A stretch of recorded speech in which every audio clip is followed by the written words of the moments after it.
வணக்கம் நண்பர்களே. இன்று நாம் பார்க்க போவது தங்க முட்டையிட்ட வாத்துக்கதை. ஒரு அழகிய கிராமத்தில் மாடன் என்ற விவசாயி வாழ்ந்து வந்தான். அவன் வறுமையினால் மிகவும் வாடினான். அதனால் விவசாயத்துடன் சில வாத்துகளையும் வளர்த்து வந்தான். வாத்துகளின் முட்டையை விற்றுதான் பிழைப்பு நடத்தினான். ஒரு நாள் அவன் வாத்து கொட்டிலில் ஒரு தங்க நிற வாத்து இருந்ததை பார்த்தான். அட, இது என்ன வித்தியாசமான வாத்தாக இருக்கிறது, இதை சமைத்து சாப்பிட்டால் ருசியாக இருக்கும் போலவே என்று நினைத்தான். உடனே வாத்தை பிடிக்க முயன்றான். ஆனால் வாத்து எளிதில் பிடிபடவில்லை. பல முறை ஓடிய பிறகுதான் அவன் இறுதியாக வாத்தை பிடித்தான். அவன் வாத்திடம், நீ இன்று எனக்கு நல்ல உணவாக போகிறாய் என்று சொல்ல, வாத்து பயந்து போய், ஐயோ, என்னை விடு, நான் தினமும் உனக்கு ஒரு தங்க முட்டை தருகிறேன் என்று கூறியது.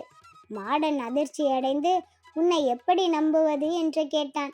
இன்று மட்டும் என்னை உயிரோடு விடு, நாளைக்கு உனக்கு ஒரு தங்க முட்டை தருவேன் என்றது வாத்து. மாடனும் ஒப்புக்கொண்டு வாத்தை விடுவித்தான். மறுநாள் அவன் கொட்டிலில் சென்று பார்த்தபோது ஒரு பொன்னிற முட்டை இருந்தது. அவன் மகிழ்ச்சியுடன் சந்தைக்கு சென்று அதை விற்றான். இதனால் அவன் மிகுந்த மகிழ்ச்சியுடன் வாழ்ந்தான். தினமும் ஒரு தங்க முட்டை கிடைத்ததால் அவனது வறுமையும் நீங்கியது. தினமும் ஒரு தங்க முட்டை கிடைப்பதை வைத்து சந்தோஷமாக வாழாமல் அவனுக்கு ஒரு யோசனை தோன்றியது. இந்த வாத்தின் வயிற்றில் எத்தனை தங்க முட்டைகள் இருக்குமோ என்று எண்ணினான். ஒரே நேரத்தில் எல்லா முட்டைகளையும் எடுத்துக்கொண்டால் செல்வம் பெருகும் என்று பேராசை கொண்டான். உடனே கத்தியை எடுத்து வைத்து வாத்தின் வயிற்றை கீறினான். ஆனால் உள்ளே ஒன்றுமே இல்லை. வாத்தும் இறந்துவிட்டது.